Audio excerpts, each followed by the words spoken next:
저는 지난 2년 동안 코로나를 겪으면서 앞으로 우리 학교 급식 분야가 어떻게 대응해야 할지, 어떻게 변화해야 할지 고민해 보았습니다.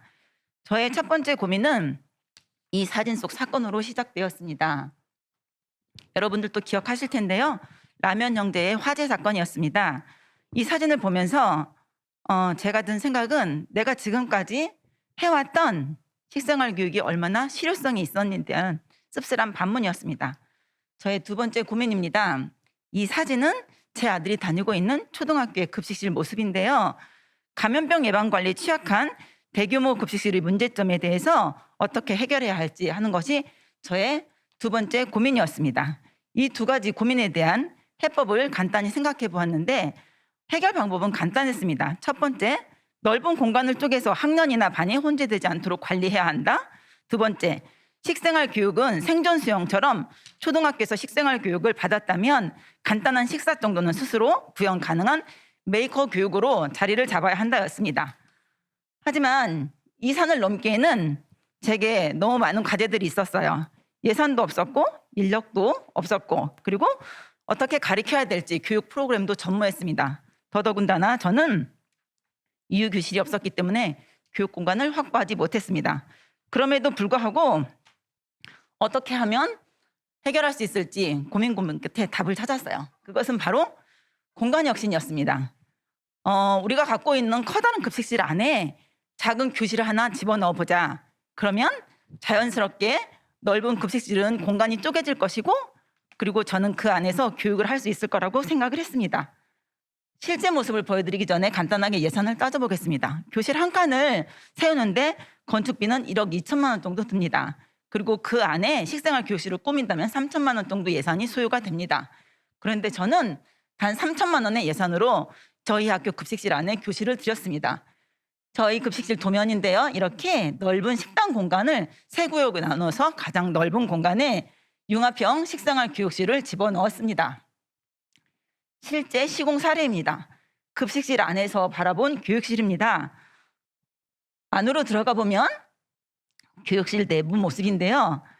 모든 기자재는 기둥과 기둥 사이에 폴딩 도어를 가변형 벽으로 세워서 교실로 사용했다 식당으로 사용할 수 있는 공간으로 바꾸었습니다.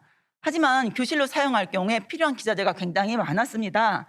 그렇게 필요한 기자재들이 다 이렇게 노출이 될 경우 깔끔하고 심플해야 되는 급식실의 모습이 훼손되지 않도록 모든 형태는 매립형으로 히든 인텔리전스 디자인을 방식으로 시공을 하였습니다. 가장 어려웠던 부분이 콘센트였어요.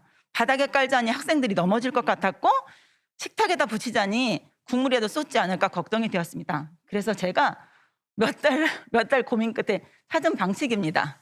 천정 속에 콘센트를 전기로 연결해서 내렸다가 수업을 할 때만 사용하면 깔끔하게 사용이 가능했어요. 이렇게 공간은 확보했는데 그러면 어떻게 가르쳐야 할지 프로그램 부분에 대해서 고민이 되었습니다. 그래서 충남교육청 김영분 장학사님을 중심으로 식생활 교육실이 있는 선생님들이 모여서 프로그램을 개발을 했어요. 혼뚝 수업이었는데 혼자서도 한 끼 뚝딱이라는 요리 수업이었습니다. 저희가 이 수업을 5, 6학년 대상으로 시행을 한번 해봤는데요. 모든 수업에 적용이 가능했어요. 실과, 동아리, 토요, 돌봄. 주요 요건으로서는 안전 예방 교육을 우선으로 삼았고 두 번째는 조리법이 간단하지만 조리 원리를 다루어서 응용과 확장성에 방점을 두었습니다. 그래서 실제 수업한 사례를 보여드리겠습니다. 안전교육하는 장면, 5학년 실과 수업, 그리고 토요 돌봄, 그리고 동아리 활동에서 다양한 수업이 가능했습니다.